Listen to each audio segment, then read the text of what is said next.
আসসালামু আলাইকুম রহমতুল্লাহি বারকাতুহু। প্রিয় শিক্ষার্থী বন্ধুরা, আজকে আমরা পিএনজিতে কিভাবে আমরা বিভিন্ন ফাইল সাবমিট করতে পারি সে সম্পর্কে আলোচনা করব। আমরা জানি পিএনজি হলো একটি এক্সক্লুসিভ মার্কেট প্লেস।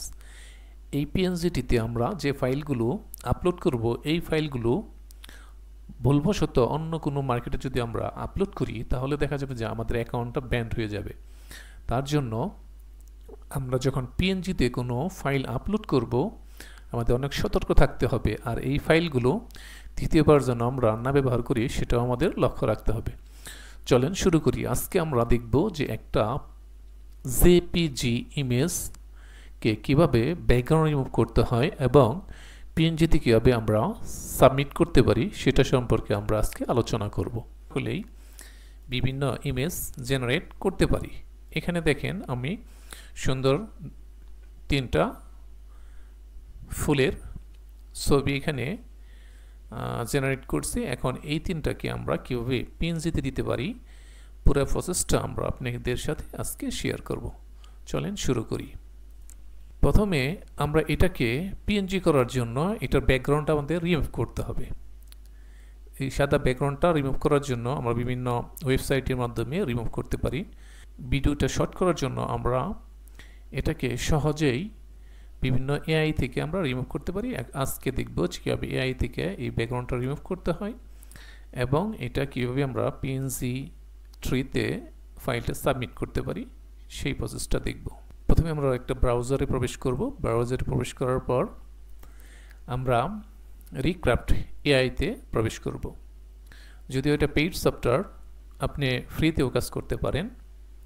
ফ্রিতে অল্প কিছু কাজ করা যায়, আমরা চাইলে ফ্রিতেও কাজ করতে পারবো। যাই হোক, যারা ফ্রিতে কাজ করেন তারা ফ্রিতে করবেন, যারা সাবস্ক্রিপশন নিয়ে কাজ করতে চান তারা সাবস্ক্রিপশন নিয়েও কাজ করতে পারবেন। তাহলে আমরা আমাদের রিক্রাফট এআইতে প্রবেশ করার পরে প্রথমে আমরা এখানে ইম্পোর্ট ইমেজে ক্লিক করব। ইম্পোর্ট ইমেজে ক্লিক করার সাথে সাথে আমাদের তিনটা ইমেজ, যে তিনটা ইমেজ আমি আজকে কাজ করব সেই তিনটা ইমেজ দেখাইতেছে। এখান থেকে যে ইমেজটা আমার পছন্দ হবে সেইটা প্রথমে আমি, এখানে তিনটা ইমেজ আছে, তিনটা ইমেজ আমি কি করব এখানে নিয়ে আসবো। প্রথম ইমেজটা আমরা সিলেক্ট করব। সিলেক্ট করার পর ওপেনে ক্লিক করব। ওপেনে ক্লিক করার সাথে সাথে একটু সময় নেবে, এটা চলে আসবে। এখন আমরা কি করব, এটার ভেক্টর বানাবো। ভেক্টর বানানোর জন্য আমরা এখানে ভেক্টরে ক্লিক করার সাথে সাথে দেখব যে এটা কি হবে, ভেক্টর হবে। অল্প একটু সময় নেবে, সময় নেওয়ার পর দেখবেন এটাকে আপনার ভেক্টর করে দিবে। এটা যদি আমরা ইলাস্ট্রেটরে করি তাহলে দেখা যাবে যে এই ভেক্টর করার পরে এখানের যে কালারগুলো আছে কালারগুলো একটু লস হয়ে যায়, কিন্তু যেহেতু এআইগুলো অনেক ভালো কাজ করে ও নিখুঁতভাবে কী করবে এটাকে আমাকে ভেক্টর করে দিবে। যাই হোক, ভেক্টর করা শেষ। এখন আমরা কি করব, এটা ডাউনলোড দেব। ডাউনলোড দেওয়ার জন্য এখান থেকে আমরা এক্সপোর্টে ক্লিক করব। এসভিজিতে আমরা এটা ডাউনলোড করব। এসভিজি ফরম্যাটে ডাউনলোড দিলাম। এরপরে একই সিস্টেম, তিনোটা কি করবেন একই সিস্টেমে আপনি আপলোড দিবেন। আপলোড হয়ে গেলে এখানে ভেক্টর করে নেন। এটা যদি আমরা অ্যাডব ইলাস্ট্রেটর থেকেও কাজটা করে নিতে পারি, তবে অ্যাডব ইলাস্ট্রেটরে যারা কাজ করে তারা দেখবেন যে একটা কাজ করতে অনেক সময় নেয়। আর এটা যেহেতু এআই দ্বারা করা হয় তার জন্য দেখা যাবে যে এটা অনেক সুন্দরভাবে আমাদের ভেক্টরটা করে দেয়। যদিও আমরা অ্যাডব ইলাস্ট্রেটর দ্বারাও এই কাজটা করতে পারি, তবে আমাদের কাজের সুবিধার জন্য, দ্রুততার জন্য আমরা এখান থেকে করে নিব। তাহলে তিনটা ইমেজই আমাদের কি করা, ভেক্টর করা শেষ। এখন আমরা এটা কেটে দিলাম।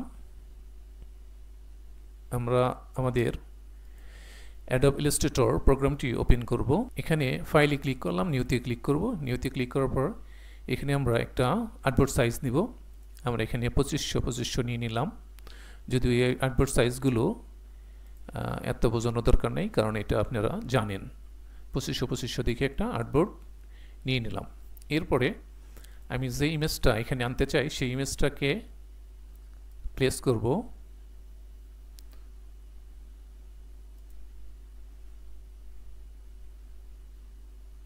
ইমেজটা আমি প্লেস করে ফেললাম।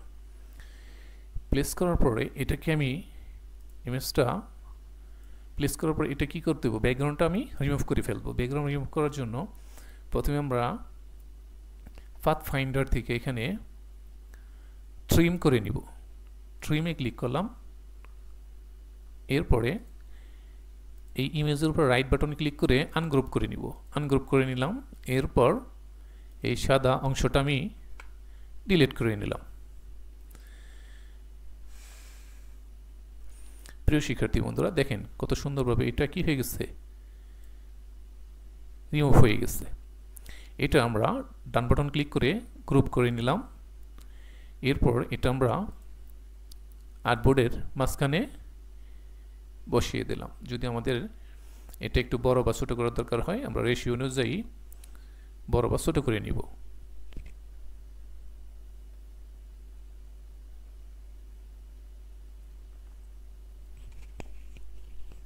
তাহলে আমাদের কাজ কমপ্লিট। এখন আমরা সেভ দিব।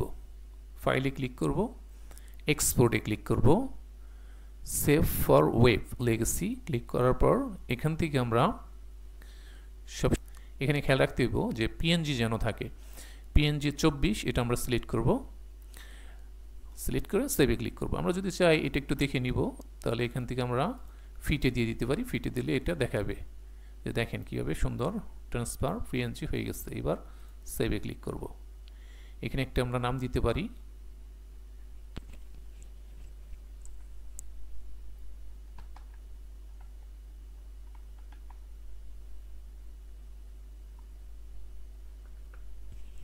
Flower 1 save. তাহলে এটা আমাদের সেভ হয়ে গেছে। এটা আমরা রিমুভ করে দিলাম। এরপরে যেটা আছে দ্বিতীয়টা নিয়ে আসবো, প্রেস করলাম একই সিস্টেমে। এটা আমরা প্রথমে ট্রিম করে নিলাম। এরপর এটার উপর রাইট বাটন ক্লিক করে আনগ্রুপ করে নিলাম। এরপরে সাদা ব্যাকগ্রাউন্ডটা রিমুভ করে দিলাম। যদি আমাদের মনে হয় যে এই কালারগুলো আমাদের রিমুভ করা দরকার, তাহলে আমরা রিমুভ করে নিতে পারবো। তাহলে বন্ধুরা মোটামুটি আমাদের এটা বাড়তি অংশগুলো ক্লিন করা শেষ। এবার আমরা পুরোটা সিলেক্ট করব। সিলেক্ট করার পরে গ্রুপ করে নিব। এরপরে আমরা এখান থেকে হরিজন্টাল ভার্টিক্যাল থেকে সেন্টার সিলেক্ট করব।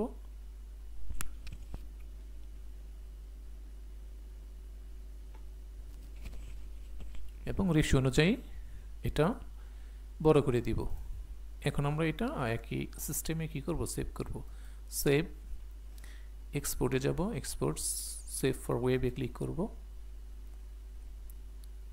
পিএনজি আছে, আমরা এখান থেকে অটোফিট দিতে পারি, না দিলেও সমস্যা নেই। অটোফিট দিলে আপনি শুধু একটু সুন্দরভাবে দেখতে পারবেন যে কীরকম দেখা যেতেছে। এরপরে সেভে ক্লিক করেন। এখানে একটা নাম সিলেক্ট করেন, যে আমরা এটা ট্রু সিলেক্ট করলাম, যে ট্রু। সেভ। এটারও কাজ কমপ্লিট। এবার তৃতীয়টা প্লেস একই সিস্টেমে আমরা প্রথমে ট্রিম করে নিলাম। এরপরে আনগ্রুপ করে নিলাম। এরপরে ব্যাকগ্রাউন্ডটা ডিলিট করে দিলাম।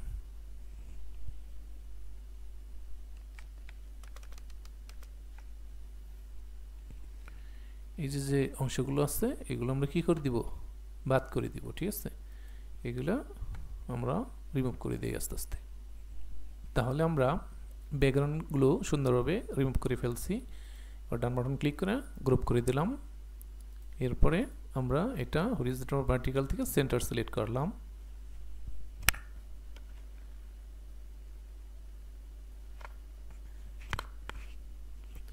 রেশিও অনুযায়ী পিকচারটা একটু বড় করে দিলাম।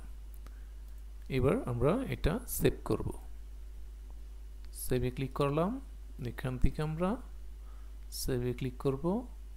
নাম দিলাম এটার ফ্লাওয়ার 3।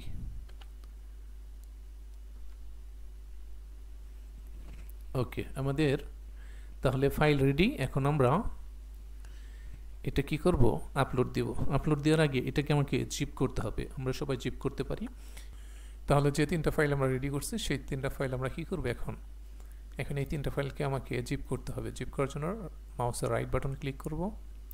এখানে শো মোর অপশনে ক্লিক করলাম। এখান থেকে আমরা সেন্ড এখানে কম্প্রেস জিপড, এখানে ক্লিক করার সাথে সাথে এটা জিপড হয়ে গেছে। এরকম আমরা সবগুলো কি করে নিব, জিপ করে নিব।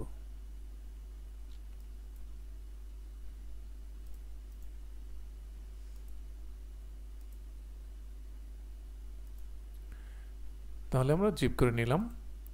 এখন এই যে আগের 3টা ফাইল আমরা ডিলিট করে দিলাম, এগুলো আমাদের দরকার নাই, আমাদের ফাইল রেডি। এখন আমরা এটা কীভাবে আপলোড দিতে হয় সেটা দেখব। পিএনজিটিতে প্রবেশ করেন। পিএনজিটিতে প্রবেশ করার পরে এখানে যেহেতু আমরা এই ইমেজগুলো এআই দ্বারা জেনারেট করছি, তার জন্য এখানে লেখা আছে AI artwork upload. AI artwork আপলোডে ক্লিক করলে এখানে আপনাকে আপলোডে ক্লিক করবেন। আপলোডে ক্লিক করলে এখানে গো গেট দ্য টাস্কে ক্লিক করেন। এখানে আপনার এই অপশনগুলো দেখাবে। এখান থেকে যেহেতু আমরা পিএনজি ফাইল আপলোড করব, তার জন্য এখান থেকে পিএনজি সিলেক্ট করব। এরপরে আমরা গো আপলোডে ক্লিক করব। এরপর আমরা আপলোডে ক্লিক করলে এখন সরাসরি আমাদের ফাইলগুলো দেখাবে। আমরা সবগুলো ফাইল একত্রে সিলেক্ট করে ওপেনে ক্লিক করব। তাহলে সবগুলো ফাইল এখানে চলে আসছে। আমরা যদি এখানে এই যে স্টার্ট চিহ্নতে ক্লিক করি তাহলে কি হবে, এগুলো স্টার্ট হবে, অথবা স্টার্ট আপলোড ক্লিক করলেও এগুলো কি হবে, আপলোড কমপ্লিট। দেখেন আপলোড সাকসেসফুল হয়ে গেছে 3টা। এখন আমরা কি করব, এখন আমরা এগুলো মার্কেটে দেওয়ার জন্য ট্যাগ টাইটেল এগুলো সিলেক্ট করব। তাহলে প্রথমে আমরা এগুলো ট্যাগ টাইটেল সিলেক্ট করার জন্য প্রথমে অ্যাড ওয়ার্ক ইনফরমেশনে ক্লিক করব। অ্যাড ওয়ার্ক ইনফরমেশনে ক্লিক করার সাথে সাথে দেখবেন আপনি যতগুলো আপলোড করছেন সবগুলো এখানে শো করবে। এখন আমরা একটা আপলোড করে দেখাই যে কিভাবে ট্যাগ টাইটেলগুলো দিতে হয়। প্রথমে আমরা যে ইমেজটা ট্যাগ টাইটেল সিলেক্ট করব সেটা আমরা ক্লিক করার সাথে সাথে দেখবেন একটা পপআপ চলে আসবে। এখানে টাইটেলে করে একটা টাইটেল দিবেন আপনার ইচ্ছা মতো। এখানে সুন্দর দেখে একটা টাইটেল দিবেন, কিন্তু টাইটেলের ভিতরে যেন আপনার পিএনজি কথা না থাকে। তাহলে আমরা একটা টাইটেল দিয়ে নিলাম। তাহলে আমরা টাইটেল দিলাম, এখানে সুন্দর দিকে একটা টাইটেল দিয়ে দিলাম। যে প্রম্পট দ্বারা আমরা এটা ক্রিয়েট করছিলাম সেই প্রম্পটটা আমি হুবহু এখানে দিয়ে দিলাম, অথবা আপনি ইচ্ছা মতো একটা টাইটেল দিয়ে দিতে পারেন। এরপরে এখানে আপনার 2 থেকে 3টা কিওয়ার্ড দিতে হইব। আপনার ইচ্ছা মতো 2-3টা কিওয়ার্ড দিয়ে দিবেন। আমি এখানে ফ্লাওয়ার দিলাম, এখানে রোজ ফ্লাওয়ার আর ফ্লোরাল এলিমেন্ট, এই 3টা দিলাম। আপনি ইচ্ছা মতো 2-3টা দিয়ে দিবেন। এরপরে আমরা সেকেন্ডারি কি ওয়ার্ড সিলেক্ট করার জন্য এখানে শুধু ক্লিক করব। ক্লিক করলে আপনি অটো এখানে সিলেক্ট দেখাবে। এখানে শুধু আপনি সবগুলো অ্যাড অলে ক্লিক করলে এখানে চলে আসবে। গেট মোর কিওয়ার্ডে ক্লিক করলে আরও কিছু কিওয়ার্ড আপনি এখান থেকে নিতে পারবেন আপনি ইচ্ছা মতো, পছন্দ মতো। যেহেতু যে কয়টা ওরা কিওয়ার্ড সিলেক্ট করছে, সাজেশন দিচ্ছে, ওরা যে কয়টা কিওয়ার্ড আমাদের সাজেশন দিচ্ছে আমরা সবগুলো কিওয়ার্ড নিয়ে নিলাম। বাড়তি নেওয়ার প্রয়োজন হলে নিতে পারেন, তবে আমি বাড়তি নিলাম না। এখানে আপনি বলতেছে keyword used to create the image. আপনি এই ইমেজটা তৈরি করার জন্য কোন প্রম্পটটা ব্যবহার করছিলেন সেই প্রম্পটটা এখানে দিয়ে দিবেন। আমি যেহেতু টাইটেলে হুবহু আমার প্রম্পটটা এখানে ব্যবহার করছিলাম টাইটেলে, তার জন্য আমি হুবহু ওইটাই দিয়ে দিলাম। আর এখানে আপনার যে এআই দ্বারা আপনি এই ফ্লাওয়ারটা তৈরি করছেন সেই এআইটা এখানে কি করতে হবে, আপনাকে দিয়ে দিতে হবে। যেহেতু আমি এটা রিক্রাফট দ্বারা তৈরি করছি, তার জন্য এখানে রিক্রাফট এআই দিয়ে দিলাম। এরপর যদি আমরা সাবমিট ক্লিক করি, দেখবেন এটা সাবমিট হয়ে গেছে। এবার ক্যান্সেল করি। এভাবে যখন আপনি সাবমিট করবেন তখন এটা আপনি এই যে সাবমিট এখানে লেখা আছে, সাবমিট যেগুলো আপনি এখনো সাবমিট করেন নাই সেগুলো এই সাবমিটের ভিতরে সেগুলো পাবেন, টু সাবমিট। আর যেগুলো আপনি সাবমিট করে ফেলছেন সেগুলো এই যে পেন্ডিং লেখা আছে, পেন্ডিংয়ের ভিতরে আপনি ওটা পাবেন। পেন্ডিং 1 দিন অথবা 2 দিন রিভিশন নেবে ওরা। রিভিশন নেওয়ার পরে যদি আপনি এটা রিজেক্ট করে তাহলে রিজেক্টের ভিতরে আপনি দেখতে পাবেন, আর যদি পাস করে তাহলে পাশের ভিতরে আপনি দেখতে পাবেন। ঠিক আছে, পাস করার পরে এখানে আবার এগুলোকে আপনার কি করে দিতে হবে, আবার রিসাবমিট করতে হবে। এটা ক্লিক করে শুধু এগ্রিতে ক্লিক করলেই তাহলে দেখা যাবে যে এগুলো আপনার পাবলিশডের জন্য তৈরি হয়ে যাবে। অথবা যদি আপনি ভুলে যান যে আপনি রিসাবমিট করার জন্য, তাহলে দেখা যাবে যে অটোয়েরা 24 ঘন্টা পর অটোই এটা রিসাবমিট করে ওরা পাবলিশড করে দিবে। যে পাবলিশডে আপনি যে কটা ফাইল আপনি পাবলিশ করছেন সেই কটা ফাইল এখানে দেখতে পাবেন, যে কটা ফাইল পাবলিশড হয়েছে। এভাবে আপনি বেশি বেশি করে পিএনজিটিতে, একই সিস্টেমে আপনি বেশি বেশি পিএনজিটিতে কী করতে পারেন, বিভিন্ন ফাইল সাবমিট করতে পারেন। যে যত বেশি ফাইল সাবমিট করতে পারবো, যার ফাইলের কোয়ালিটি যত ভালো হবে সে তত বেশি ডাউনলোড পাবে, তত ইনকাম করতে পারবে। যদিও আমার অ্যাকাউন্টটা একদম নতুন, আমি 1 সপ্তাহ যাবৎ এটাই কাজ করতেছি, আর যেহেতু আমি ব্যস্ত মানুষ তার জন্য এখানে সবসময় আমি কাজ করতে পারি না। আমি 2 দিনে এই কয়টা ফাইল দিয়েছি। আর আপনারা বেশি বেশি করে এই মার্কেটে যদি ফাইল আপলোড করতে থাকেন তাহলে দেখবেন একসময় ভালো একটা ইনকাম জেনারেট করতে পারবেন।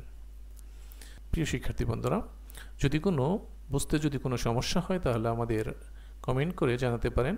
এরপরে আমরা পিএনজিটিতে কিভাবে বিভিন্ন ভেক্টর ফাইল আপলোড করতে হয় সেটা সম্পর্কে একটা ভিডিও নিয়ে আসব। পরের ভিডিওটা কীভাবে ভেক্টর ফাইলগুলো আমরা আপলোড করতে পারি সেই ধরনের একটা ভিডিও নিয়ে আসব। তো ভালো থাকেন, সুস্থ থাকেন, আল্লাহ হাফেজ, আসসালামু আলাইকুম ওয়া রাহমাতুল্লাহি ওয়া বারাকাতুহু।